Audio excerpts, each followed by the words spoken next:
নমস্কার বন্ধুরা। ২-৩ দিন পর, প্রায় ২-৩ দিন, হ্যাঁ তার বেশিই হবে, আমি কোনো রকম ভিডিও বা কোনো রকম সোশ্যাল মিডিয়ায় আমি ছিলাম না। অ্যাকচুয়ালি মনের অবস্থাটাই এমন জায়গায় ছিল যে আমি এগুলো কন্টিনিউ করতে পারিনি।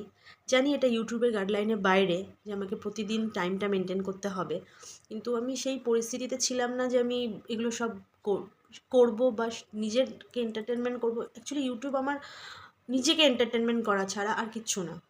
তো তোমরা সবাই অনেকেই আমাকে বলেছো আমি কি ইউটিউব ছেড়ে দিয়েছি, না একদমই ছাড়িনি।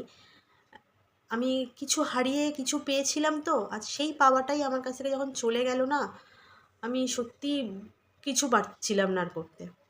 তো ভেবে দেখলাম জীবন তো থামবে না, আমি বা কেন থেমে যাব। তো তাই রিটার্ন করলাম। তার আত্মার শান্তির কামনা করি। আমাকে ছেড়ে সে চলে গেছে, কি আর বলবো বলুন, কিছু করার নেই। আবারও আমি একা তাকে ছাড়া।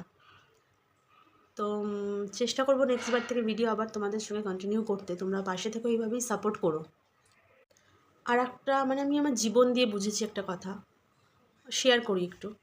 যার ভালো লাগলে নেবেন, না হলে নেবেন না। কাউকে জীবনে এতটাও প্রায়োরিটি দিও না যে তুমি তাকে ছাড়া অন্ধ বা রাস্তায় হোঁচট খেয়ে পড়ে যাবে সে না ধরলে। সে একদিন ছেড়ে যাবেই, নয় পরিস্থিতির চাপে, নয় মনের থেকে।